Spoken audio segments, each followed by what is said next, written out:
I would like to now open the floor. I think I have Ambassador Aristides Royo from Panama. Please, Ambassador. Should I speak in English or Spanish as well? You choose. Okay. Your interpretation, okay, that's fine. That's better for me. Usted ha dicho que Europa no es el club de las democracias perfectas. El hemisferio americano tampoco es el club de las democracias perfectas. Pero yo quisiera preguntarle y que usted nos orientara un poco, ¿cómo hacen ustedes en Europa para entrenar a sus pueblos en el tema de la protección o de la no violación de los derechos humanos?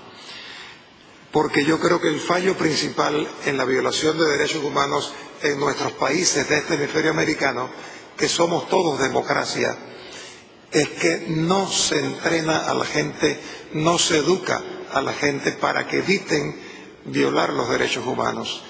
Yo no sé si en sus universidades o si en sus escuelas medias, en sus bachilleratos, o cuando las personas entran a trabajar en las administraciones públicas, en las policías, en el ejército, en trabajos gubernamentales, reciben algunos cursos, seminarios de qué son los derechos humanos, cómo se deben proteger, qué hay que hacer para evitar la violación de los derechos humanos. Me gustaría mucho que usted nos dijera algo al respecto. Y gracias.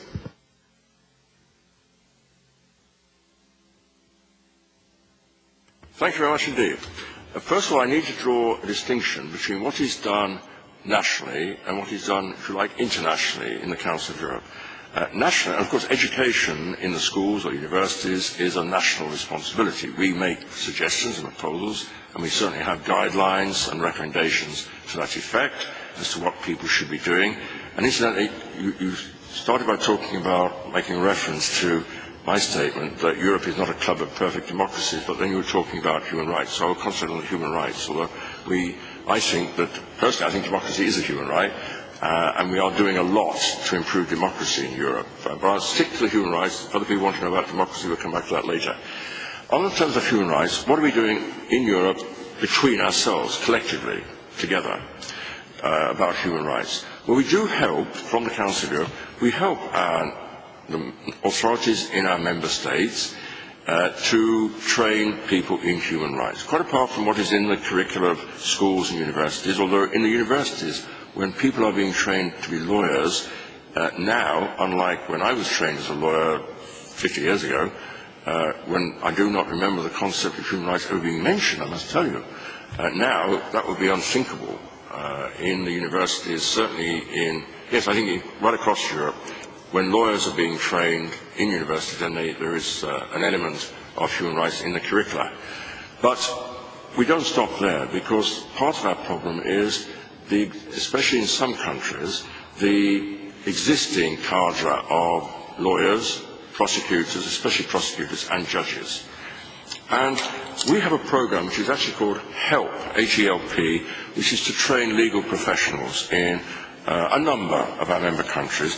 I should also digress for a moment and explain that the approach of the Council is not to tell people what to do. I sometimes say we do not issue directives or instructions. I'm going to make a gesture which is sometimes misunderstood, so I hope it won't be misunderstood here, but often I say when I'm in Western Europe, we should not be adopting this gesture of telling people what to do. Our gesture of the Council of Europe should be the open hand. We are offering to help people, and I always say to heads of government, presidents or prime ministers when I meet them, my job is to help you. By joining the Council of Europe, you made a commitment to democracy, human rights and rule of law. You tell me what are your national priorities to improve democracy, human rights and rule of law, and tell me what you would like us to do to help you, and I will tell you whether I've got enough money to do it. There's a catch in that. But anyway, what are we actually doing? Well, we're helping with this help program in a number of countries. We have helped some of our member countries to do their own extra training. Only 2 weeks ago, I went along to congratulate the first graduating class of prosecutors and judges from what they call the National Institute of Justice in Moldova, one of our smaller member states, which has had a very difficult time. Moldova used to be part of the Soviet Union, And with the breakup of the Soviet Union, they had a lot of problems, and the administration of the judiciary, to be blunt, the quality and the honesty of the judiciary is a major problem. And that's recognized by the president and by the prime ministers and everybody in Moldova. And so they decided to establish, one of the commitments they made when they joined the Council was that they would open what was called a school for magistrates. And when I became Secretary General, my first official visit, I reminded the President that was an outstanding promise, and I urged him to keep it. He invited me back a year later to attend the opening of the school, and then 2 weeks ago to congratulate the first class. And they've already got jobs waiting for 25 of the graduating class as prosecutors scattered through the country. That's very practical terms. But part of the curriculum, and part indeed of my graduation address to the new prosecutors and judges, was to emphasize the importance of ethics. I told them, you will be very lonely, and you will certainly be approached and offered bribes, because that is the culture here. And it's up to you not to let down your colleagues and the school and the country, your fellow citizens, by accepting bribes. And I had to be as specific and clear as that, because I know the problem. And the President the next day agreed completely with me that that is one of his major problems. So, and we can replicate that in a number of countries. Some are doing it already.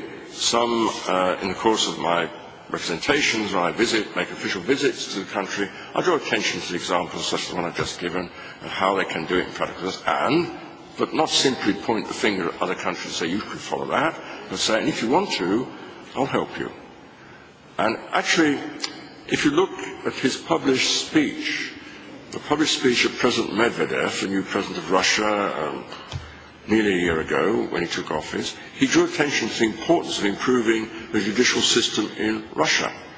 And this week, in fact, I have people in Moscow talking about how we can translate that into practical terms. It's easy to make speeches. Rhetoric's easy. We can all do that. It's actually doing it on the ground, which will bear fruit not this year, next year, but in the decades to come. So there's one other aspect I should mention, and this does get into the democracy point.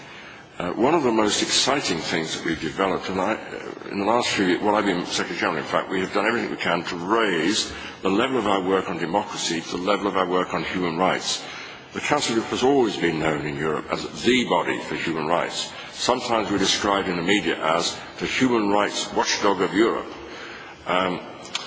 But my aim was to raise the level of our work on democracy to say, not to reduce the human rights work, but to raise the democracy work. And we've been doing that in all sorts of ways.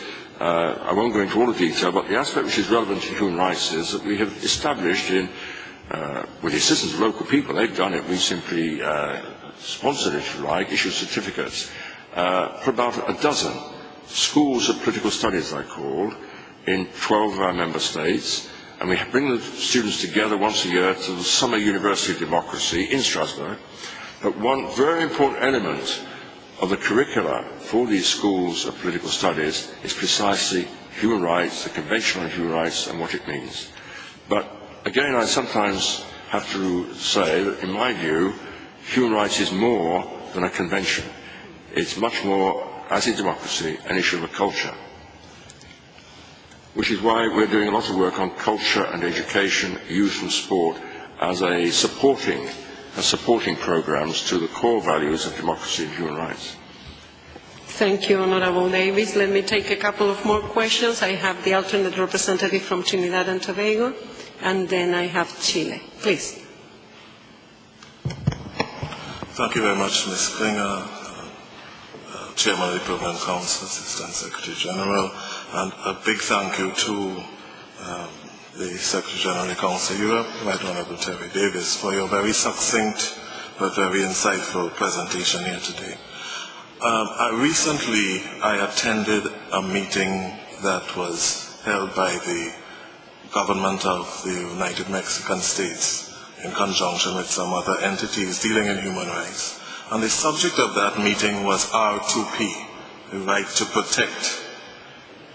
And that topic itself was the subject of a report recently done by the Secretary General of the United Nations. I was wondering if you could comment in brief at all on how that subject matter has been dealt with within the Council, if at all, and whether it's seen as a concentric circle within the overall circle of the universality of human rights. Thank you very much.